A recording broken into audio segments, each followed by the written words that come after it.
Some people go shopping at the hardware store and the lumber store, and Zeb and I, we like to go shopping in our backyard. We have a whole bunch of wood and we've got to start doing projects. So I've selected that board there, and we're gonna turn it into a tray to put on top of my dining room table to just kind of be like almost like a runner, but it's gonna be made out of wood, and then I can decorate on top.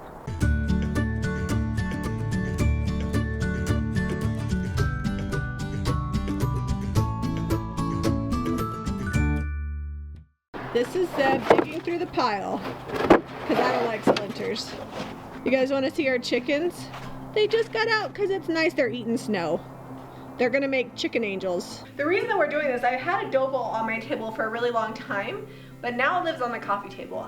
A, I really love it there. B, it's not something easily reproduced because it's an actual antique, so I wanted to give people a way to get a similar look without having to like have an actual piece of antique. Also, I want this white, and I would never paint my dough bowl white because it's like the authentic patina, right? So we've got this piece of board here. It is a beautiful, beautiful wood, but I'm gonna get some contrast.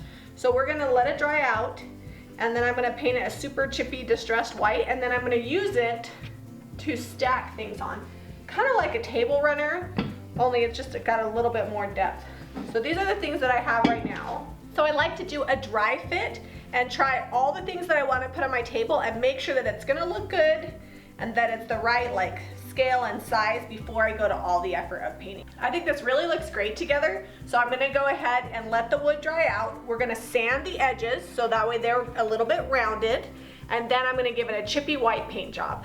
So I realize that not everybody has access to a giant pile of live edge oak in their backyard, but what you could do is buy a 2x12 at your local lumber store and then simply just 45-degree the angles and then round the edges, which we're going to do, and then you could get a very similar look, and then use our real stain, milk stain, for like an authentic aged stain look, then paint it. So whether you have live edge or whether you're just going to a lumber store, this is an easy look to recreate for your home. So I'm absolutely loving the natural color of this wood, and I'm not gonna stain it. If you buy your wood at the hardware store, you might wanna do one of two things. One, use our steel wool and vinegar technique. We've got some videos on it, or use the real stain that we sell that you can get at JamiRayVintage.com, and you can get a bunch of looks. So we're gonna take our DIY paint. This is vintage linen, and you can see I've just got like a little bit in the bottom of my jar here. And when I get to that, I like to use it for washes. So I'm gonna go ahead and probably do 2 parts water, I don't want it super thin. 1 part water to 1 part paint before I paint that on here, just to kind of water it down and make it thinner.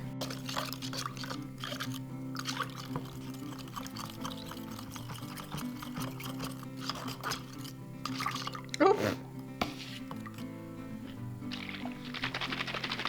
It's getting everywhere, but that's all right.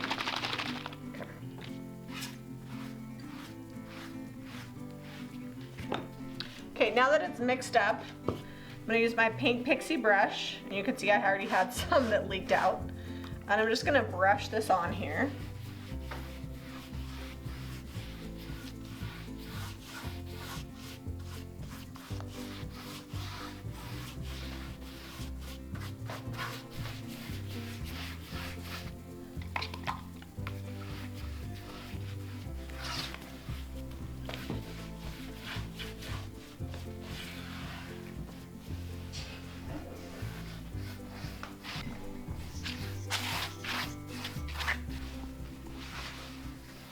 One thing that you want to keep in mind, if you're not using a piece of old wood that's been outside and has some patina and weather to it, and you're staining it, you're going to want to wait 24 hours from when you stain it to when you paint it if you're using traditional stain, and you're going to want to wait 2 hours if you use the milk stain, just allowing it to penetrate. And you might even want to do 1 top coat, whatever kind you want, just to give some barrier between the stain and the paint. Step 2 that you want to remember is that this has all these rounded edges. We did sand the edge, but this has all these rounded edges. If you're using new wood, you're not going to get that. So take your orbital, put 150 grit sandpaper, and smooth and round all the edges so it looks old and worn. If you leave sharp edges, it's not going to look old. It's going to look new, made to look old. So I'm just going to hand sand this to bring back some of the natural wood and wood grain. You can see that there's some staining on it. I'm okay with that because I want it to look old and weathered.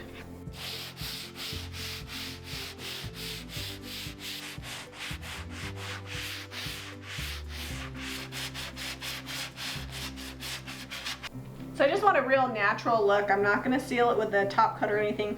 Just using my Paint Pixie wax brush and my DIY clear wax. I like to load up my brush and then scrape most of it off.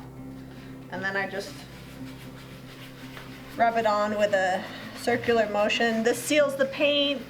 Also will make it so it's a wipeable surface. It also brings back and highlights some of the wood tones underneath. So I'm going to do that on the whole piece. Then we'll be ready to decorate. Our centerpiece, wood runner, whatever you want to call it, is done. So I'm ready to get staging and decorating.